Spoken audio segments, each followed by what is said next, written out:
Hello friends, welcome to my YouTube channel at Raj Kamal. As you go through this video, please do press the bell icon so that you can get regular updates on new videos as they are released. Also, do subscribe to this channel. The last week was a pretty bearish one for the markets, with all the three indices, Dow Jones, SP 500 and NASDAQ, all down over 4% each. That's quite steep. This was actually triggered by the release of August CPI data on Tuesday. On that one day of trading, Dow Jones fell 1,276 points or 3.94%. S&P 500 was down 4.32% and the tech-heavy NASDAQ fell 5.16%. The bloodbath was actually across all sectors, as you can see on this chart. While communication services, technology, real estate, industrials and materials were each down over 6%, there wasn't a single sector that wasn't down over 2% for the week. At an individual stock level also, the picture was red all over.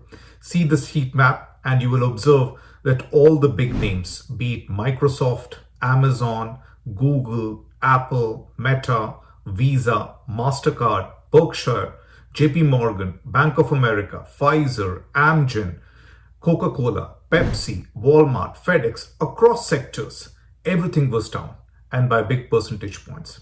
There were really very few exceptions for the week. Crypto markets were also down in response. Bitcoin was down 8.6% for the week, MATIC down 9%, Avalanche down 11.9%, and Solana down 5%.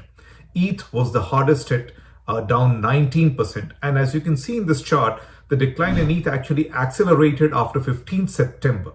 Now that is interesting because this was the week of Mainnet merge in ETH, something that went about without any apparent glitches. So ETH declining post a successful merge that had been talked about for years and was in the works for months indicates that investors had actually bought into the news much early and sold off in a classic buy the rumor, sell the news pattern. Deep diving into inflation, which as I mentioned earlier was the single biggest event of the week. The CPI report for August actually showed an increase of 0.1% month over month and against expectations. Core CPI also increased 0.6%. The core CPI reading was particularly problematic as it increased to an overall level of 6.3% for the year compared to 5.9% in July. This increase was actually driven by the increase in indexes for shelter, medical care and new vehicles. The shelter index is actually up 6.2% for the full year and accounted for 40% of the increase in CPI.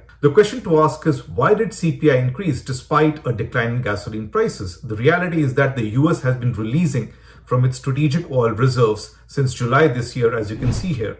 And that has brought down the price at gas stations from $5 to now just above $3. This puzzle is explained if you look at the weights of different expenditure categories in CPI. As you can see in this chart, energy is important with a weight of 7.54%, but shelter at 32.39%, food at 13.99%, and transportation commodities, which includes used and new cars, at 7.98% are actually bigger. And medical care services, educational and communication services and transport services are also big. Many of these categories haven't come down. Shelter inflation increased, and that's why core CPI jumped. The ripple effects of the CPI shocker were felt first of all in the CME Fed Watch tool, which now predicts a 75 basis hike locked in for the Fed meeting on September 21, as you can see on this chart. But much more importantly, the expectations for the Fed funds rate as of end of December now stands at 400 to 425 basis points,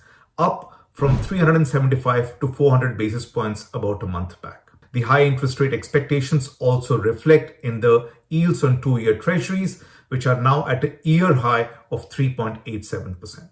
What does all of this mean? Well, the markets were hoping that CPI would come close to 7.8% and the Fed would go slower on jumbo rate hikes and potentially even reverse course sometime next year. Now that is delayed with the realization that core CPI is sluggish.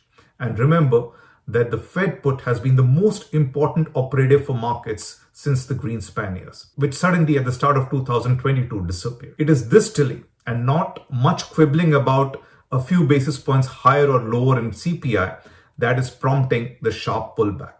For many market participants, there is also an eye-opener that despite a steep decline in gasoline prices, core CPI has not come down, and therefore there is no quick way to get the Fed put back. Somewhere there is also the reality that the Fed is actually causing more volatility in the markets by its actions.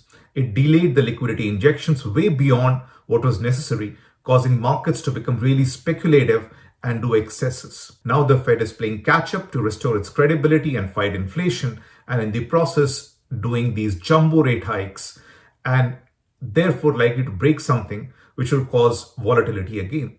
I think the role of the Fed actually needs to be questioned. Thank you.